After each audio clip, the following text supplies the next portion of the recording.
मन्नत सीरियल को सबसे पहले देखने के लिए हमारे चैनल को सब्सक्राइब करें। एपिसोड के स्टार्टिंग में हम मन्नत को देखते हैं जो रविंदर और उसके गुंडों से भाग रही होती है।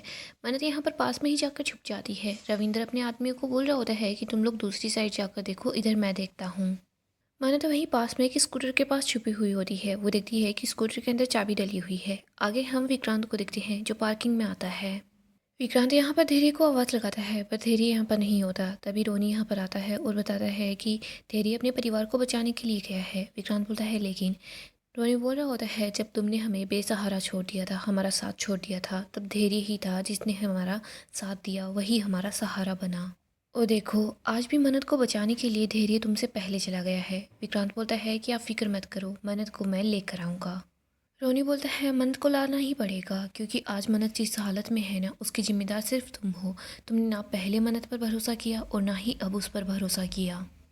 आज जो कुछ हो रहा है ना, तुम्हारी वजह से ही हो रहा है।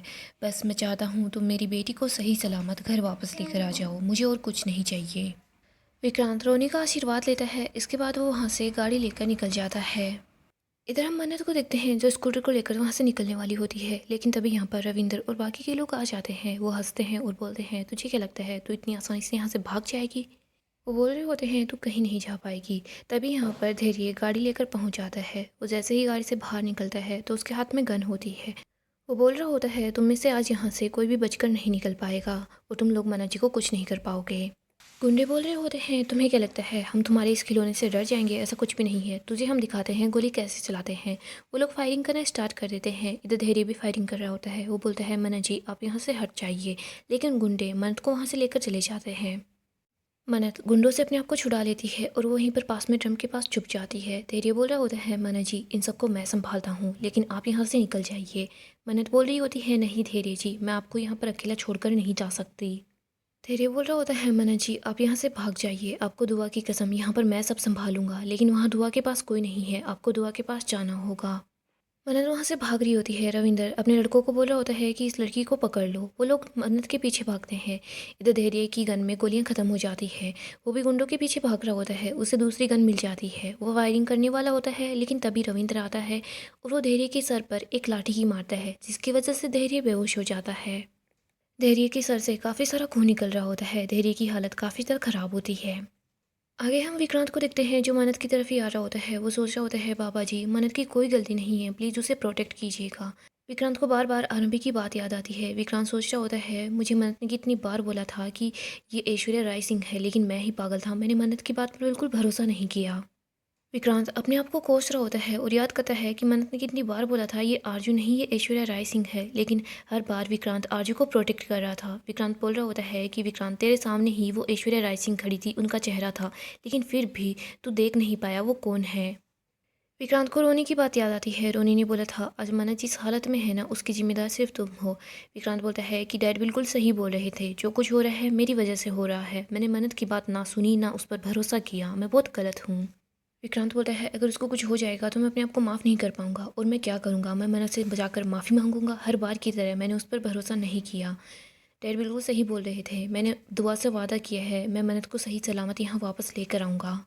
आगे हम दुआ और बंटी को देखते हैं। बंटी बोल रहा होता है कि दादी ने मन्नत आंटी को काफ़ी ज़्यादा परेशान किया है ना, अब देखना यूवी की दादी का सच सबके सामने आ जाएगा।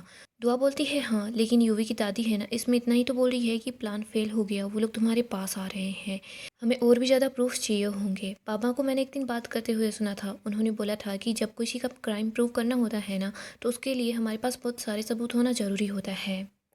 और बंटी बाबा बोलते हैं कि पुलिस भले ही क्रिमिनल को पकड़कर कैद कर ले, लेकिन उसको सज़ा देने के लिए कोर्ट है ना, वो पक्के सबूत मांगता है, तो हमें भी है ना अच्छे प्रूफ चाहिए होंगे, पक्के सबूत चाहिए होंगे। बंटी तू मेरी बात को समझ रहा है ना। बंटी बोलता है कि मुझे कुछ समझ नहीं आया, लेकिन तू बोल रही है ना तो ऐसा ही होगा। तो बोलती है चल हम लोग वापस विशाखा आंटी के रूम में जाते हैं। बंटी और दुआ दोनों विशाखा के रूम में आ जाते हैं। वो दोनों सोफे के नीचे छुप जाते हैं। इधर विशाखा बार बार कॉल ही कर रही होती है, कॉल पर बात कर रही होती है।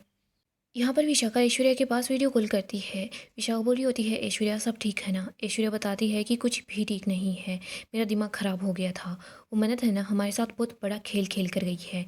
ऐश्वर्या बोलती है विशाखा मेरा लीवर मेरी किडनी सब कुछ ठीक है, लेकिन मेरा जो दिमाग है ना वो थोड़ी देर के लिए ख़राब हो गया था। विशाखा बोलती है ऐश्वर्या मतलब तुम ठीक हो, तुम्हें कुछ भी नहीं हुआ है। ऐश्वर्या बोलती है कि हाँ मुझे कुछ नहीं हुआ है। विशाखा बोलती है फिर ये तो खुशी की बात है, तुम बिल्कुल ठीक हो, तुम्हें किडनी ट्रांसप्लांट की ज़रूरत नहीं है। विशाखा बोलती है लेकिन ऐश्वर्या अभी भी तुम परेशान क्यों हो, क्या बात हो गई है। ऐश्वर्या बोलती है क्योंकि वो मन्नत है ना वो यहाँ से भाग गई है। ऐश्वर्या और मल्लिका दोनों परेशान से हो रहे होते हैं। ऐश्वर्या बताती है मेरे जो गुंडे हैं ना वो उस मन्नत के पीछे गए हैं उसको पकड़ने के लिए, लेकिन तुझे अच्छे से पता है विशाखा वो मन्नत कितनी ज़्यादा शातिर है, वो यहाँ से भाग जाएगी, मेरे हाथ से निकल जाएगी। इधर दुआ ये सुनती है तो खुश हो जाती है, वो बंटी को बोलती है कि मम्मा भाग गई है। विशाखा बोलती है लेकिन ऐश्वर्या अब हम क्या करेंगे। ऐश्वर्या बोलती है कि हमारे पास सिर्फ एक ही रास्ता है उस मन्नत को कंट्रोल करने का, हमें उसकी कमजोरी को पकड़ना होगा। विशाखा बोलती है तुम किसकी बात कर रही हो। ऐश्वर्या बोलती है मैं दुआ की बात कर रही हूँ। इधर दुआ बंटी को बोल रही होती है कि बंटी इतना प्रूफ काफ़ी है, हमें यहाँ से चलना चाहिए। विशाखा बोल रही होती है कि ऐश्वर्या थोड़ा सा धीरे बोलो। इसके बाद विशाखा अपने कमरे का दरवाज़ा बंद कर देती है। ऐश्वर्या बोलती है कि तुम्हें कम से कम कमरे का दरवाज़ा पहले ही बंद कर लेना चाहिए था। अब तुम मेरी बात को ध्यान से सुनो, तुम सबसे पहले उस दुआ को कंट्रोल में करो, उसको पकड़ लो। अगर दुआ हमारे हाथ में होगी ना तो फिर हम मन्नत को भी कंट्रोल कर सकते हैं, उससे कुछ भी करवा सकते हैं। तुम्हें जैसे तैसे करके उस दुआ को ही किडनैप करना होगा। इधर बंटी बोलता है कि तुम मेरी दुआ को किडनैप करोगे, मेरी दुआ को कोई हाथ भी नहीं लगा सकता। अभी मैं तुमको बताता हूँ। दुआ बोल रही होती है कि बंटी शांति से काम ले। तो अब बंटी को समझाती है कि अगर तू ऐसा करेगा ना तो हम तो ऐसे ही पकड़े जाएंगे, और ये लोग हमें पकड़ना ही तो चाहते हैं ना, तू मेरा साथ देगा ना। बंटी बोलता है कि हाँ मैं हमेशा तेरा साथ दूंगा। इधर विशाखा सोच रही होती है कि इस दुआ को मैं कैसे किडनैप करूँ। आगे हम मन्नत को देखते हैं जो गुंडों से भाग रही होती है। वो ये सोचती है कि मुझे छुपना होगा वरना ये लोग मुझे पकड़ लेंगे। मन्नत वहीं पास में बैठ जाती है। वो सोच रही होती है मुझे पुलिस को या फिर किसी को कॉल करना होगा, धैर्य जी अकेले हैं, उनको बैकअप की ज़रूरत है। बट मेरे पास मेरा फ़ोन भी नहीं है, मैं करूँ तो क्या करूँ। इधर यहाँ पर गुंडे पहुँच जाते हैं, वो इधर उधर मन्नत को ही ढूंढ रहे होते हैं। मन्नत सोचती है कि ये सारे के सारे गुंडे यहीं पर हैं, तो फिर धैर्य जी कहाँ पर हैं, इन लोगों ने धैर्य जी के साथ क्या किया है। यहाँ पर ऐश्वर्या भी पहुँच जाती है। ऐश्वर्या बोल रही होती है कि उस लड़की को जल्दी ढूंढो। ऐश्वर्या बोलती है कि तुम लोग इतने सारे हो लेकिन तुमसे वो एक लड़की नहीं पकड़ी गई। रविंद्र बताता है कि मैडम हम लोगों ने उस मन्नत को पकड़ ही लिया था, लेकिन वो धैर्य वहाँ पर पहुँच गया। मन्नत इन सब लोगों की बातें सुन रही होती है। ऐश्वर्या बोलती है धैर्य यहाँ पर पहुँच गया, लेकिन अब वो कहाँ पर है। रविंद्र बताता है कि मैडम उसको बहुत गहरी चोट लगी है, हमने उसको मरने के लिए वहीं छोड़ दिया है। ये सुनकर मन्नत काफ़ी हैरान हो जाती है। ऐश्वर्या बोलती है तुम लोग जल्दी से उस मन्नत को ढूंढो। ऐश्वर्या सबको बोलती है कि जाओ यहाँ से और मन्नत को ढूंढो। सब लोग मन्नत को ढूंढने के लिए निकल जाते हैं। इधर हम मन्नत को देखते हैं, मन्नत वहीं पर होती है, वो रो रही होती है। वो सोचती है कि धैर्य जी ठीक तो होंगे ना। मन्नत सोचती है कि मुझे धैर्य जी के पास जाना होगा, उनको बचाना होगा। वो अपने हाथ की चूड़ियों को देखती है। वो सोचती है कि चूड़ियों की आवाज़ से ये लोग मुझे पकड़ लेंगे, मैं अपनी चूड़ियों को यहीं पर रख देती हूँ। मन्नत अपने हाथ से चूड़ियाँ निकाल देती है और वहीं पर रख देती है। इसके बाद वो चुपके से वहाँ से निकल जाती है। जिधर धैर्य होता है वो उसी साइड आती है। वो बोल रही होती है धैर्य जी आप कहाँ पर हो। वो धैर्य के पास नहीं पहुँच पाती, इससे पहले ही ऐश्वर्या मन्नत के पास पहुँच जाती है। ऐश्वर्या और बाकी के सब लोग भी वहीं पर आ जाते हैं। ऐश्वर्या हंस रही होती है। आगे हम कुछ देर पहले का सीन देखते हैं। ऐश्वर्या रविंद्र को बोलती है कि ये मन्नत कहाँ चली गई है। रविंद्र बोलता है कि वो यहीं कहीं होगी, छुपी हुई होगी। ऐश्वर्या बोलती है और वो धैर्य कहाँ पर है। रविंद्र बताता है कि वो तो उठने की हालत में भी नहीं है। मल्लिका बोल रही होती है ये मन्नत है ना कितनी ज़्यादा क्लेवर निकली, यहाँ से भाग गई।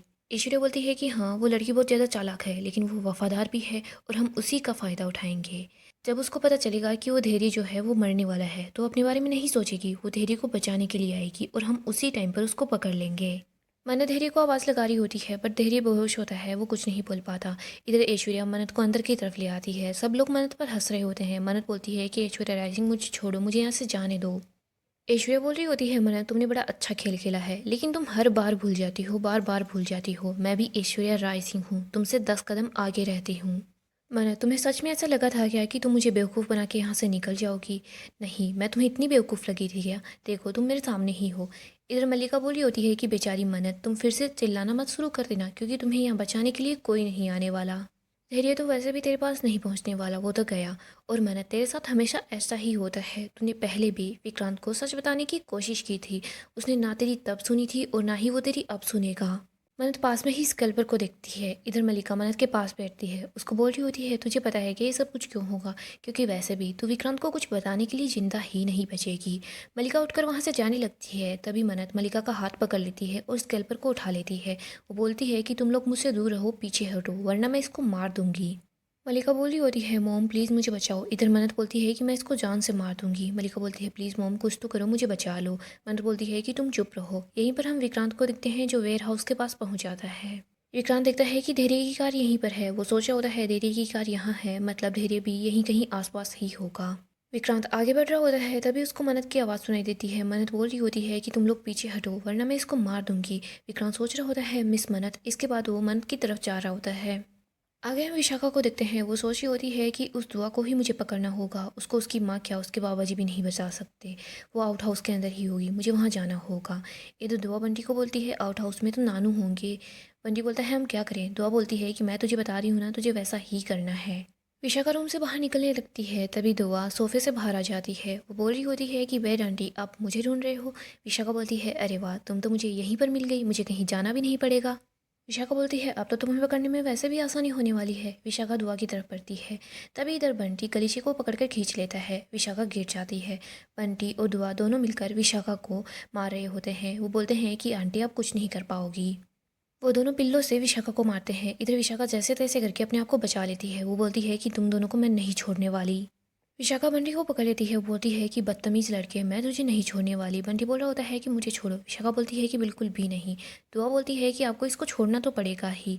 दुआ विशाखा के पास आती है, उसके हाथ पर बाइट करती है। विशाखा बंटी को छोड़ देती है। दुआ विशाखा को धक्का मारती है। विशाखा वॉशरूम के अंदर चली जाती है। दुआ उसको वहीं पर लॉक कर देती है। बंटी बोलता है कि ये आई थी तुझे बड़ी किडनैप करने वाली, चल नानू के पास जाते हैं, नानू को सब बताते हैं। दुआ और बंटी दोनों रोनी की तरफ आ रहे होते हैं। इधर हम रोनी को देखते हैं जो बंटी और दुआ को ही ढूंढ रहा होता है। रोनी सोच रहा होता है ये दोनों फिर से कहीं मस्ती तो नहीं करने लग गए, मुझे इनको ढूंढना ही होगा। बंटी और दुआ दोनों बाहर की तरफ आ जाते हैं। इधर उन लोगों को रोनी की आवाज़ सुनाई देती है। रोनी दुआ और बंटी को ही आवाज़ लगा रहा होता है। बंटी बोलता है कि सबसे पहले नानू को मैं बताऊंगा कि हम दोनों ने कैसे मिलकर उस बेड आंटी को सबक सिखाया है। यहीं पर याशिका पास में छिपी हुई होती है। दुआ बोलती है नहीं, पहले मैं नानू को बताऊंगी। बंटी बोलता है नहीं मैं बताऊंगा। बंटी और दुआ दोनों दौड़कर वहाँ से जा रहे होते हैं। इधर याशिका के पास बेहोशी वाली दवा होती है। वो दुआ को वो दवा सूंघा देती है। दुआ बेहोश हो जाती है। याशिका दुआ को वहाँ से ले जाती है। इधर हम मन्नत को बोलते हैं। मन्नत बोल रही होती है तुम लोग पीछे हट जाओ वरना मैं मलिका को जान से मार दूंगी। ईश्वर बोलती होती है कि मलिका तुम रिलैक्स करो। और मन्नत बेटा तुम ऐसा ड्रामा क्यों कर रही हो, तुम भी बहुत अच्छे से जानती हो, मैं भी बहुत अच्छे से जानती हूँ, तुम अपनी बहन की जान नहीं ले सकती। मन्नत बोलती है कि मैं अपनों की जान नहीं लेती, मैं अपनों की जान बचाती हूँ। आपने धैर्य जी का खून बहाया, आपने मेरी बेटी को नुकसान पहुँचाने की कोशिश की, कितने लोगों की जान ले ली, लेकिन मैं आपकी जैसी नहीं हूँ। बट मैं विक्रांत को और बाकी लोगों को आपसे बचाऊंगी, विक्रांत के सामने आपका सच लेकर आऊँगी। ऐश्वर्या बोलती है विक्रांत तुमसे नफरत करता है। मन्नत बोलती है मुझे उससे फ़र्क नहीं पड़ता, लेकिन आपका सच सबके सामने आकर ही रहेगा। गाइस डेली अपडेट के लिए हमारे चैनल को सब्सक्राइब करें, साथ ही साथ वीडियो को लाइक भी कर दें। गाइस अपकमिंग एपिसोड काफ़ी ज़्यादा इंटरेस्टिंग होने वाला है। अपकमिंग एपिसोड में हम देखेंगे ऐश्वर्या मलिका को मन्नत से बचा ले रही है। वो उसको धक्का मारती है। यहाँ पर मन्नत के सर पर चोट लग जाती है। मन्नत गुंडों से अपने आप को बचाने की कोशिश करती है, तभी यहाँ पर विक्रांत पहुँच जाता है, जिसकी गुंडों से काफ़ी ज़्यादा हाथापाई होती है। यहाँ पर ऐश्वर्या के हाथ गन लग जाती है। वो बोलती है कि मन्नत तू मेरे हाथ से नहीं बच पाएगी। वो गोली चला देती है, लेकिन विक्रांत बीच में आ जाता है और गोली विक्रांत के हाथ पर लग जाती है। ऐश्वर्या बोलती है कि तुम दोनों साथ जी तो नहीं सकते, लेकिन साथ साथ मर तो सकते ही हो, और तुम्हारी ये इच्छा मैं पूरी कर सकती हूँ। ऐश्वर्या मन्नत पर भी गोली चलाने वाली होती है, लेकिन मन्नत जैसे तैसे करके ऐश्वर्या के हाथ से उस गन को नीचे गिरा देती है और गन खुद ले लेती है। मन्नत बोल रही होती है ऐश्वर्या राय सिंह अब तुम्हारी कहानी का अंत होगा ही। मन्नत यहाँ पर गोली चला देती है। सो दोस्तों नेक्स्ट एपिसोड काफ़ी ही ज़्यादा इंटरेस्टिंग होगा। एक तरफ तो हम देखते हैं याशिका दुआ को किडनैप कर लेती है। यहाँ पर मन्नत और विक्रांत को पता चलता है कि दुआ भी किडनैप हो चुकी है। सब लोग दुआ के लिए परेशान हो जाएंगे। तो दूसरी तरफ मन्नत ऐश्वर्या राय सिंह से पीछा छुड़ाने की कोशिश करती है। गाइस डेली अपडेट के लिए आप हमारे चैनल को सब्सक्राइब करें, साथ ही साथ वीडियो को लाइक भी कर दें।